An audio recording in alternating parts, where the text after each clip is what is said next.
Hello friends, good morning. সবাই কেমন আছো? সবাই আমার ট্রিপল এস ব্লগে সবাইকে স্বাগত জানাই। আর আমি আজকে না সকাল সকাল পুজো হয়েছে, দেখো এই মালাগুলো আমি বানিয়েছি। নিচে হাঁটতে গেছিলাম, তো হাজব্যান্ড বললো 7টা বেজেছে। আমি বললাম 7টা বাজে এখন আর বেরোবো না, রোদ্দুর উঠে গেছে। দিয়ে বলছে না ঠিক আছে 7টা বেজেছে, চলো হেঁটে আসি। তো সামনে গেটের কাছে দাদা বসে, তো বললো চলো ফুলমালা কিনে আনবো। আর দেখলাম আমাদের পুলটা আছে তার পাশে প্রচুর সাদা ফুল ফোটে, প্রচুর গাছ লাগানো আছে, তো সাদা ফুল কিছুটা তুলেছি। আর এসে বাড়িতে একটু ডিটক্স ওয়াটার বানিয়ে রাখলাম, এটা হাজব্যান্ডকে খাওয়াবো, মেয়েও খাবে। আমি খেতে পারবো না কারণ আমি হোমিওপ্যাথি ওষুধ খাচ্ছি তো। আর এতে যেহেতু পাতিলেবু দেবো।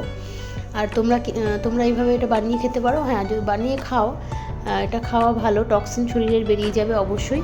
আর পেট সাফ থাকবে, স্কিনের জন্য প্রচুর পরিমাণে ভালো। স্কিনটা তোমার গ্লো করবে, তুমি 15 দিন করে দেখো, তোমরা ভালো লাগবে। আমি একটু বিট লবণ দিই, চিয়া সিড দিই এটার মধ্যে, আর দিয়েছি একটু পুদিনা আর ধনিয়া, দুটো একটা দিয়েছি। পুদিনাটা পেট ঠান্ডা থাকবে। তো এটা 5 ঘন্টা পরে তোমরা খেতে পারো। আমি ওভারনাইট রাখি, তো আজকে বানানো হয়নি, রাত্রিবেলা ভুলে গেছিলাম গতকাল, আজকে বানালাম। আর আমার ভিডিওটা ভালো লাগলে অবশ্যই লাইক শেয়ার কমেন্ট করো, আর একটা সাবস্ক্রাইব করতে ভুলো না। আর যারা আমাকে ভালোবাসা দিয়েছো বা আমার ভিডিওটা প্রতিনিয়ত দেখো, বা এতদিন মিস করছো, কদিন আমি ভিডিও দিতে পারিনি বলে, অ্যাকচুয়ালি আমার ব্লাড প্রেশারটা লো হয়ে গেছে। আর প্রচণ্ড গরমে না ঘাম হয়েছে প্রচুর, আর আমার প্রেশার লো, আমার মাথা প্রচণ্ড ঘুরছে, আমি কাজ করতে পারছি না, এইরকম অবস্থা। তো চলো আমাকে সাপোর্ট করো সবাই। হ্যাঁ, তোমাদের ভালোবাসা আর সাপোর্ট প্রচুর প্রয়োজন। হ্যাঁ, ভালো লাগলে অবশ্যই একটা সাবস্ক্রাইব করে দেবে। নতুন যারা দেখছো, পাশের বেল আইকনটি প্রেস করলাম, নতুন পেজে নতুন ভিডিওগুলো পেয়ে যাবে। আর এটা আমি রেখে দিয়ে একটু চা খেয়ে নেবো, চা বানিয়ে নিয়ে এসেছি, তার আগে এটা বানিয়ে নিলাম ওয়াটারটা। আমার মেয়েও এটা খায়, তো মেয়ে এখন ঘুমোচ্ছে। আর এই দেখো ফ্রেন্ডস, এই যে নেটটা দেখতে পাচ্ছ, খাঁচাটা, এটার মধ্যে আমার পাখি আছে। কারণ কি, পাখিগুলো আমি বাইরে রাখি না, ব্যালকনিতে। এসিটা চলে, আউটপুটটা যেহেতু ব্যালকনিতে, পাখিগুলোর গরম লাগবে ওর জন্য। তো হাজব্যান্ড বসেছিল, জিজ্ঞেস করছে এটা কী হয়, খেলে কি করতে হবে।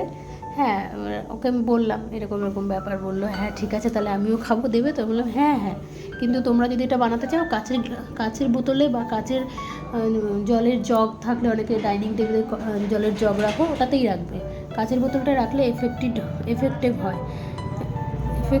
হ্যাঁ, তো যাই হোক, আমি সকালে চাউমিন বানিয়েছিলাম, দুপুরে বানাবো একটু কী বলে খিচুড়ি। তার আগে ভাজাটা করে নিই। খিচুড়িটা আমি বয়েল করেছি, কাঁচা মুগ ডাল দিয়ে করব, ভাজি না। আমার অম্বল গ্যাসের প্রবলেম আছে, তো সবজিগুলো আমি ভেজে নিলাম, ভাজাগুলো আর কি, যেটা দিয়ে খিচুড়িটা খাবো।